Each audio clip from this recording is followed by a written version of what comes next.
Voy a participar con este tema que fue el tema que me sugirieron de parte del encuentro, literatura y escrituras en clave de colonial. Y quiero comenzar con esta imagen. Les cuento que hace años, cuando yo regresaba a mi casa, aquí en Ciudad de México, venía saliendo de la estación del metro y estaban repartiendo unos volantes. Este volante, esta hojita, que era el anuncio de una escuela de música que está cerca de ese lugar. Y me pareció muy interesante esta hoja porque desde hace muchos años yo he estado también muy cercano al ámbito de la música.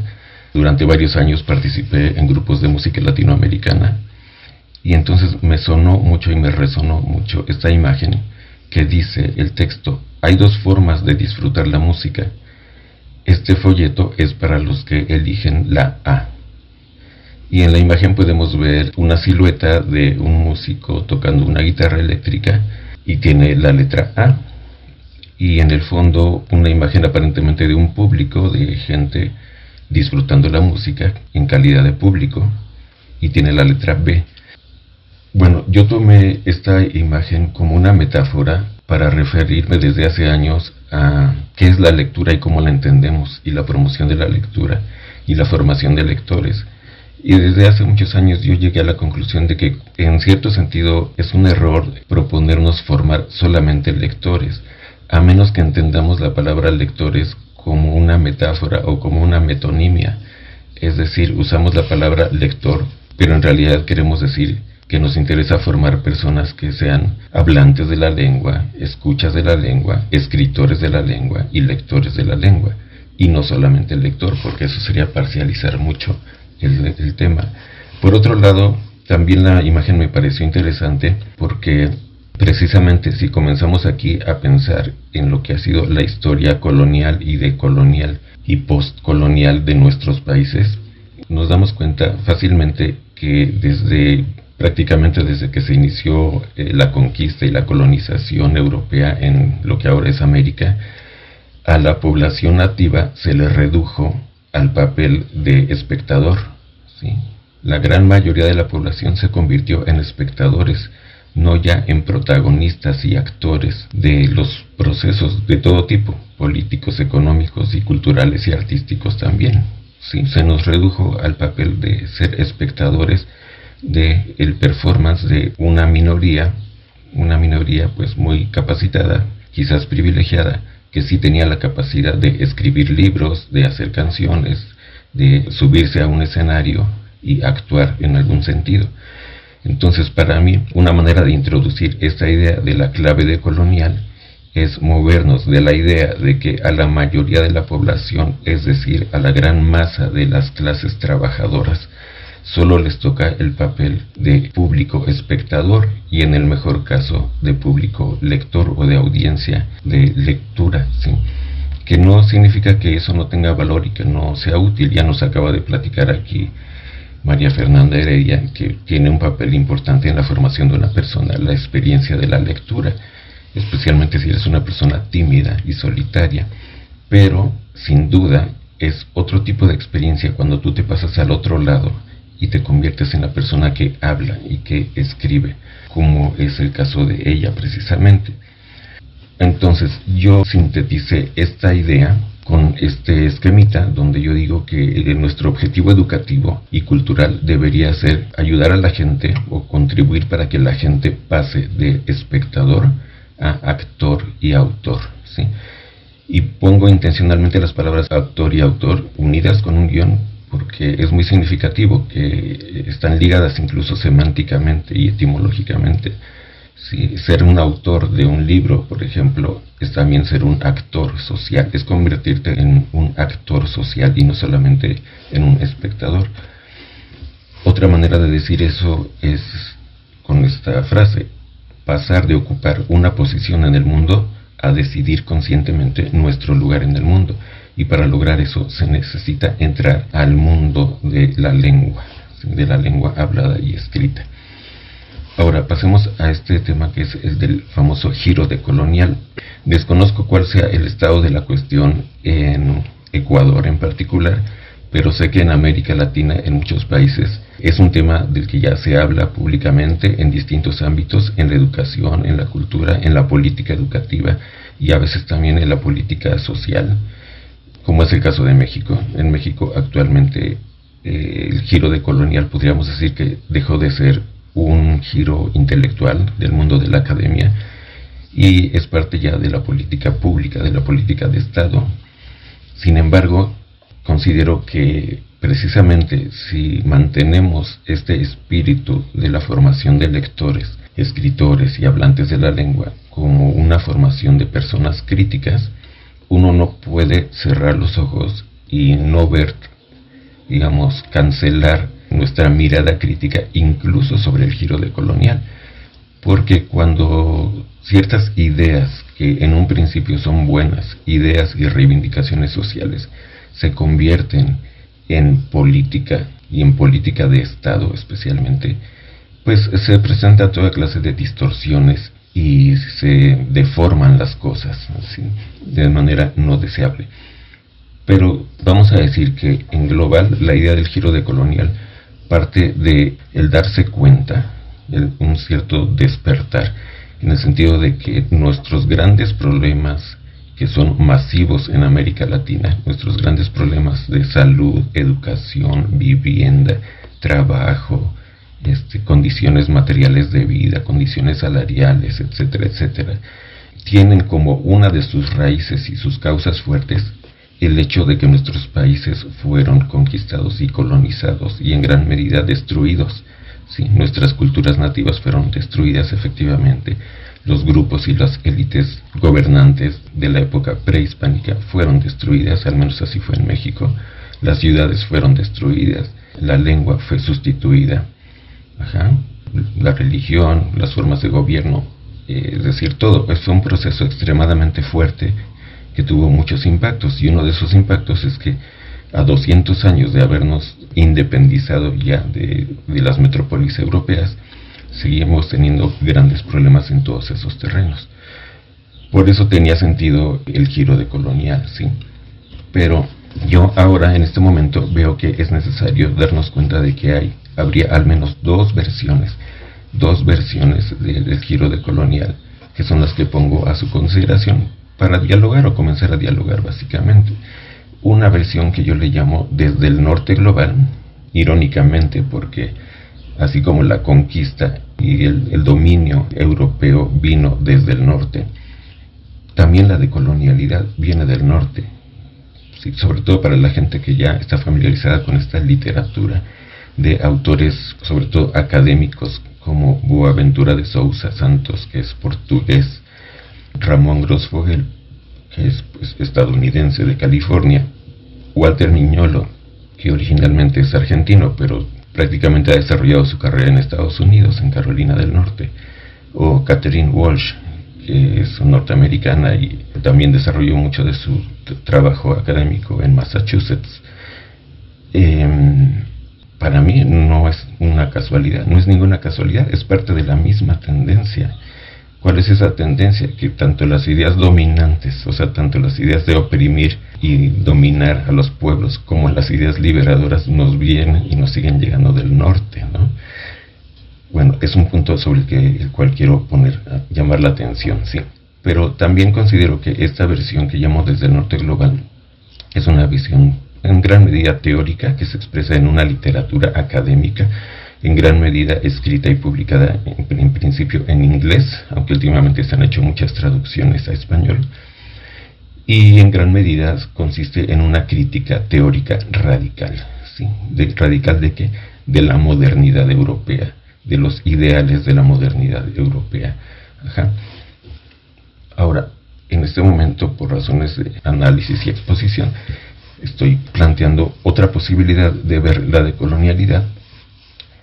Yo lo llamo desde el sur global, y la decolonialidad aquí yo no la veo tanto como una crítica teórica radical, sino como una acción educativa de base, ¿sí? Como la necesidad de trabajar en las comunidades, en las escuelas y en nuestras regiones donde habita la mayor parte de la población marginada de nuestros países, con el fin de sacar del silencio a esa población, ¿sí? Si tanta gente en nuestros países está interesada, por ejemplo, en la promoción de la lectura, el libro, las bibliotecas y las prácticas ligadas a la literatura, a los libros, a la lengua escrita, en parte se debe a que buena parte de la población básicamente permanece como una población silente, ¿sí?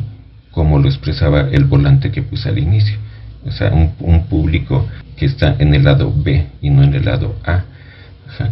Entonces, para mí, la acción descolonizadora consistiría en hacer actividades y acciones educativas y culturales, y incluso pedagógicas y didácticas, para que la gente se exprese y salga del silencio. También para que la gente reconstruya su autoestima, porque si algo caracteriza a nuestras poblaciones, sobre todo quienes trabajamos con niños y jóvenes en las escuelas, es observar que tienen una autoestima muy baja como hablantes de la lengua, como lectores y como escritores. Cada vez que uno les pide expresarse en algún sentido, oral o escrito, nos damos cuenta de que la gente, incluso al menos aquí en México, tiende a decir, no es lo mío las palabras, yo soy de pocas palabras, ¿sí? Entonces se trataría, desde mi punto de vista, de empoderar sus capacidades de lenguaje y también de concientizar más que de adoctrinar. Para entender mejor esta idea, quiero presentarles un fragmento de este libro que yo conocí en los años que estuve viviendo y estudiando en California, en Estados Unidos, que se llama La narrativa de la vida de Frederick Douglass. Frederick Douglass fue un esclavo en Estados Unidos en el periodo de 250 años que la esclavitud fue legal en Estados Unidos. Él era un esclavo desde niño, obviamente, porque los esclavos eran esclavos desde que nacían. Un esclavo básicamente es una persona que no es dueña de su cuerpo, ni de su vida, ni de su tiempo, ni de sus deseos y necesidades. Entonces, él, de alguna forma, siendo aún niño, consiguió aprender a leer. Y como sabía leer, cayó en sus manos un libro que él leyó con mucha atención. Lo que voy a leer enseguida es un fragmento de su propia autobiografía que después él escribió. Después él logró convertirse, o sea, liberarse, dejar de ser esclavo, y se convirtió en un gran orador y pensador en favor de la libertad y en contra del esclavismo. Entonces, miren, este fragmento dice así: cuando tenía 12 años, más o menos, la idea de ser un esclavo de por vida comenzó a pesar mucho en mi corazón. Justo en ese entonces conseguí un libro titulado El Orador de Columbia. Entre las muchas cosas interesantes que decía, encontré un diálogo entre un amo y su esclavo, que había huido 3 veces. El amo argumentaba a favor de la esclavitud, pero el esclavo contestaba cosas muy inteligentes e impresionantes, lo que tuvo un efecto deseado pero inesperado. El amo emancipó voluntariamente al esclavo. Para mí estos eran documentos selectos. Los leí una y otra vez con muchísimo interés. Ellos daban voz a los pensamientos de mi propia alma, que a menudo se encendían en mi mente, pero se extinguían por falta de palabras. La moraleja que aprendí de ese diálogo era el poder de la verdad sobre la conciencia incluso de un esclavista. Encontré en ese libro una denuncia enérgica de la esclavitud y una poderosa reivindicación de los derechos humanos. La lectura de estos documentos me permitió verbalizar mis pensamientos. Pero si bien estas lecturas me liberaron de una dificultad, ellas trajeron otras aún más dolorosas que aquella de la que había sido librado. Entre más leía, más aborrecía y detestaba a mis esclavizadores. No podía verlos ya sino como una pandilla de ladrones exitosos que habían dejado sus tierras e ido a África para raptarnos de nuestras casas y que nos habían reducido a la esclavitud en una tierra extraña. Continúa. Los aborrecí y los consideré los seres más miserables y los más malos entre los hombres. Conforme leía y meditaba, descubría que el descontento que el amo Hugo había predicho que vendría si aprendía a leer ya me había llegado, y atormentaba y punzaba mi alma con una angustia indecible. Conforme me retorcía bajo este dolor, sentía a veces que aprender a leer había sido una maldición en vez de una bendición. Me había dado una visión de mi infeliz e irremediable situación. Me abrió los ojos al horrible abismo, pero no me ofrecía ninguna escalera para salir. En los momentos de agonía envidiaba la estupidez de mis compañeros esclavos. A menudo deseaba ser una bestia, cualquier cosa, no importaba qué, para librarme de pensar. Era este pensamiento incesante sobre mi condición de esclavo lo que me atormentaba. No había forma de librarse de él. La trompeta de la libertad había llamado a mi alma al eterno despertar. A menudo me lamentaba de mi propia existencia y deseaba morir. De no ser por la esperanza de ser libre, no tengo ninguna duda de que me habría matado, o habría hecho algo para que me mataran. Mientras pensaba en todo esto, me consolé a mí mismo con la esperanza que algún día llegaría la oportunidad de escapar. Además, deseaba aprender a escribir, pues podría llegar la ocasión en que yo escribiera mi propio pase a la libertad. Mientras tanto, aprendería a escribir. Y bueno, efectivamente aprendió a escribir, y cuando logró liberarse de la esclavitud, entre otras cosas, escribió su autobiografía, lo cual lo convirtió en lo que yo llamo un autor-actor, ¿sí? Ahora, aquí yo me he hecho esta pregunta que pienso que es conveniente no perder de vista siempre. ¿Para qué el lenguaje y la escritura y la literacidad y la lectura? ¿Sí? ¿Por qué tanta importancia se le da a esto? Y la respuesta que yo he dado a veces es para pensar y hablar por sí mismos. Exactamente lo que dice Frederick Douglass aquí, ¿sí? Que al mismo tiempo lo liberó, pero también le torturaba. ¿Sí? Le torturaba estar pensando en que sería un esclavo para el resto de su vida y no ver la manera de salir de eso. Ajá. Pero bueno, finalmente sí, efectivamente, el lenguaje, entrar al mundo del lenguaje, al orden simbólico, dicen los psicoanalistas, es entrar al mundo del pensamiento. Y entre otras cosas, una muy importante, sirve para pensar y hablar por uno mismo y para dejar de ser la persona por la que otros tienen que hablar, ¿sí?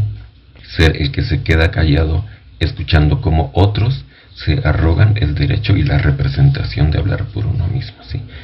Aquí abajo anoté 3 funciones o fines correlativos a la apropiación del lenguaje y del lenguaje escrito. 1, expresarse. Otro, contestar ideas dominantes o ideas equivocadas o ideas con las que uno no está de acuerdo. Y también dialogar, poder dialogar. Y las 3 cosas las hace Frederick Douglass y se expresan en este fragmento de su libro, ¿sí? Porque él dialogaba con su propio amo, Hugo, que le decía, no aprendas a escribir, a leer, porque te va a ir muy mal. Pero podía dialogar con él. En fin. Ahora, yo también he sintetizado mi postura, digamos, decolonial, la manera en que yo lo entiendo, con la palabra expresión.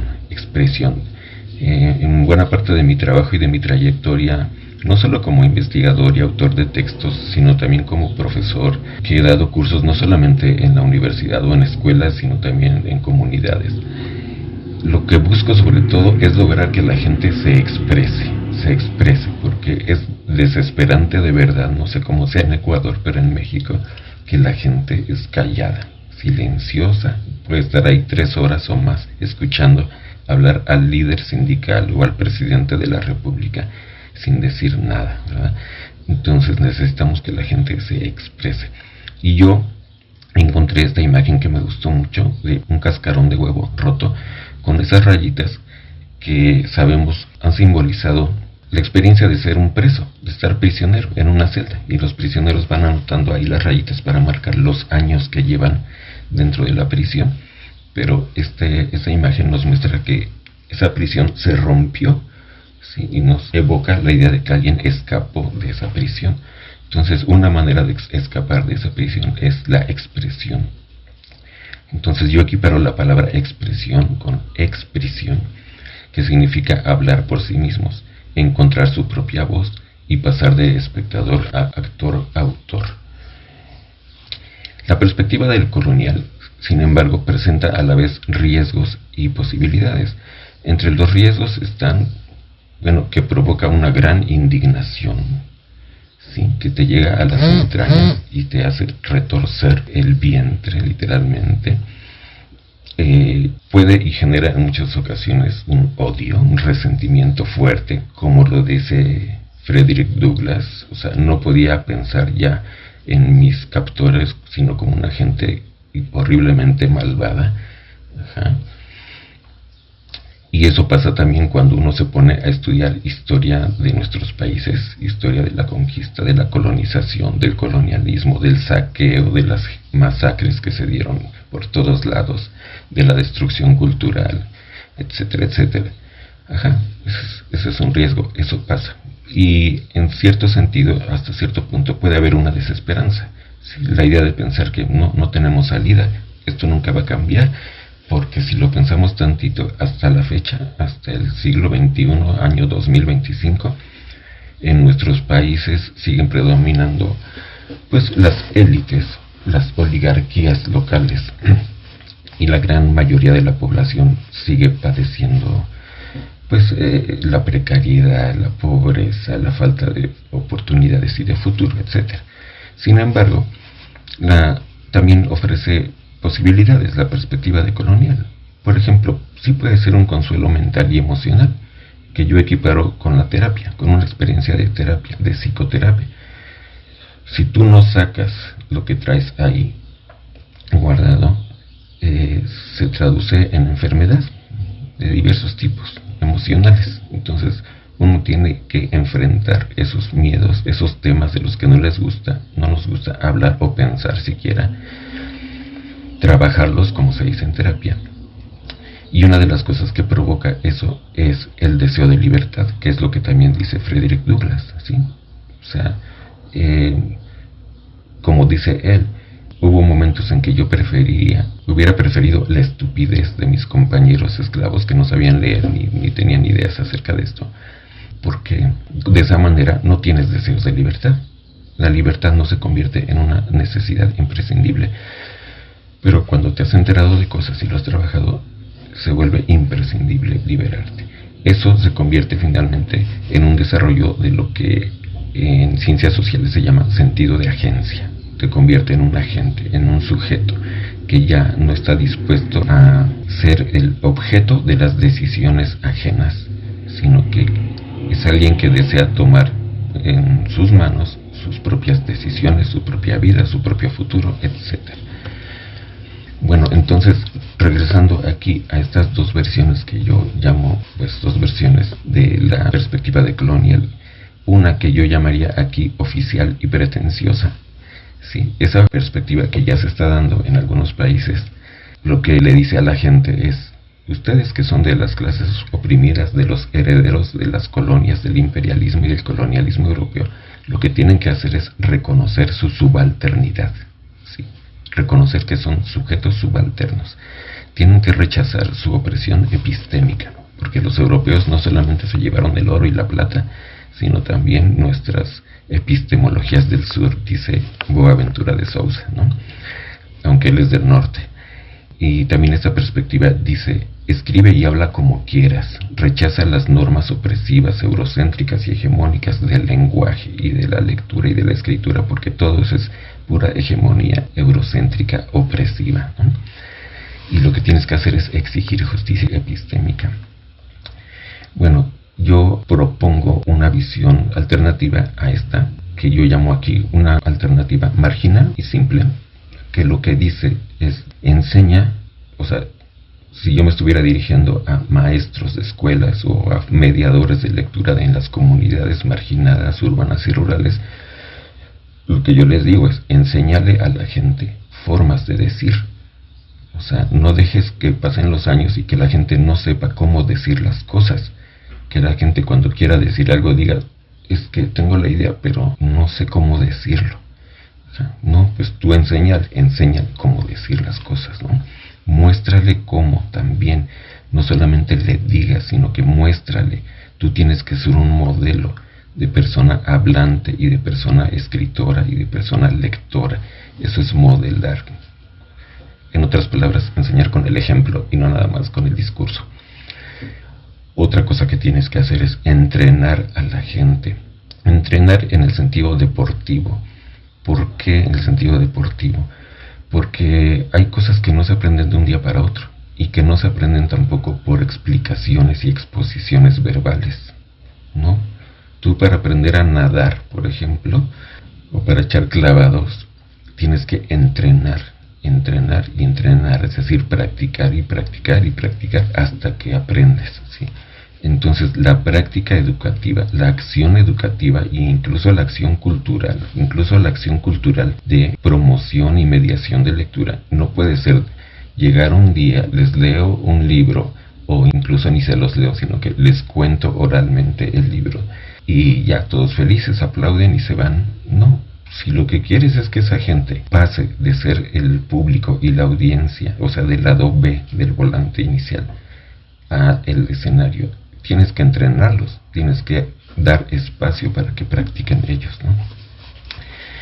Finalmente se trata de que logres que se expresen. ¿Y que se expresen sobre qué?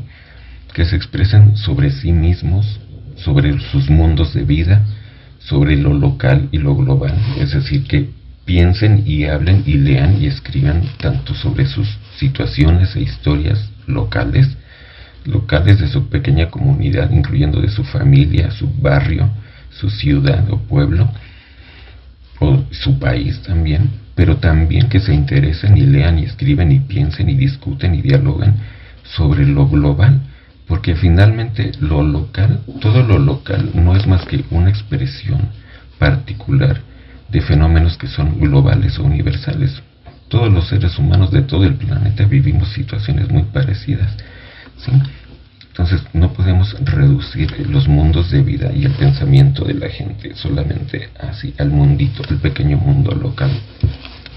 Y creo que para eso exactamente sirve bastante la lectura, los libros, las bibliotecas y bueno, ahora también todos los recursos digitales. También logra que se expresen y piensen y hablen y escriben sobre el pasado, sobre el presente y sobre el futuro. ¿Pasado de quién? De ellos mismos como personas, sobre su pasado, sobre su historia de vida personal, sobre su presente y sobre sus posibilidades futuras, ¿sí? Bueno, miren, voy a presentarles solamente 2 ejemplos de escritos de estudiantes míos, jóvenes que en todos los casos son gente que nació ya en el siglo XXI, o sea, son muy jóvenes.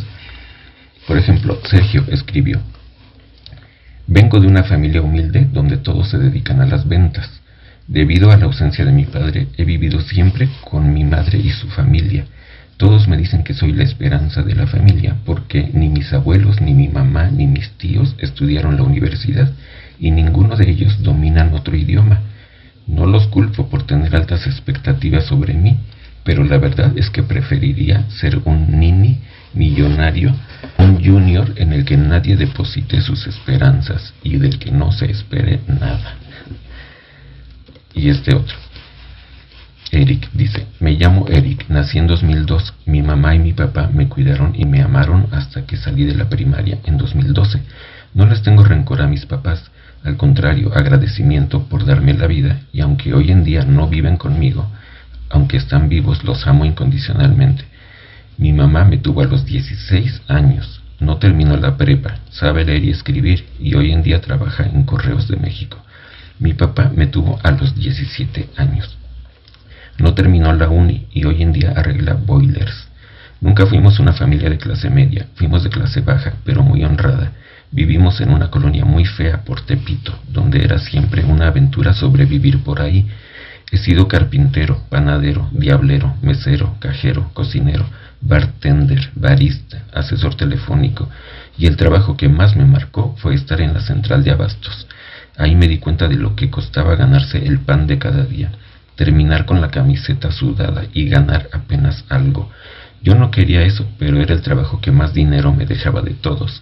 Estaba en la central de abastos y gracias a que abrí los ojos fue que logré entrar a la UAM, que fue el día más feliz de mi vida. Recuerdo que el primer día de clases venía llorando de emoción en el camión. Miren, ¿qué nos dicen estos textos? Me voy a saltar aquí algunos porque por razones de tiempo. Son escritos, podríamos llamar a estos escritos descolonizantes. Y yo diría, no, aparentemente no. No están hablando de la colonia, ni del eurocentrismo, de la hegemonía, ni del epistemicidio que dice Boaventura de Sousa, etcétera. No, pero sí son, ¿qué cosas sí son? Son espacios para pensar, para leer y para interrogarse sobre sí mismos y sobre su lugar en el mundo, que es exactamente lo que hizo Frederick Douglass cuando comenzó a leer y después a escribir su propia vida. Son experiencias de lenguaje inusuales en sus mundos de vida. ¿Por qué? Porque estos dos chicos, Sergio y Eric, viven en barrios donde la pregunta clave es cómo sobrevivir cada día. Sí, donde la gente vive la urgencia de sobrevivir cada día y no está pensando en los grandes análisis teórico-filosóficos y epistemológicos de la colonialidad y la modernidad. Pero hemos logrado que vivan la experiencia que en su barrio nunca tuvieron de sentarse un rato a pensar y escribir sobre su propia vida. Eso sí hacen estos escritos, ¿no? Y finalmente son pequeñas experiencias de articular sus ideas propias en lengua escrita. Bueno, aquí toda la gente que estamos, supongo que tenemos una muy buena opinión de la importancia de poner las ideas y las experiencias en forma de lengua y de lengua escrita. Y miren, para cerrar y dejar quizás un espacio para dialogar, ya me voy a pasar ya. En un artículo reciente que se publicó el año pasado en un libro colombiano, yo titulé Escribir en la universidad, dilemas entre lo académico, lo político y lo pedagógico. Escribí este párrafo que dice así: la escritura académica es una vía para avanzar en el dominio de la lengua en su diversidad de formas, estilos y usos. Sin embargo, a la fecha, las mayorías socioeconómicas y étnicas permanecen como sujetos sin voz, incluso después de atravesar la escuela básica, media o superior. Es un hecho constatado que nuestras escuelas aportan poco para desarrollar su conocimiento, capacidad, confianza y facilidad para expresarse, especialmente por escrito, lo cual refuerza su estatus de marginación socioeconómica y cultural. Por lo tanto, mi postura, el trabajo con la escritura en un centro de escritura o en una comunidad, o de una clase de escritura, es enseñar a la gente a articular ideas por escrito, lograr que la gente pase de espectador a actor, autor, y moverlos del miedo y de la inseguridad a la expresión. Así digo yo. Bueno, miren, por razones de tiempo voy a dejarle aquí. Les agradezco mucho su atención. Estoy abierto entonces a sus comentarios, preguntas, críticas.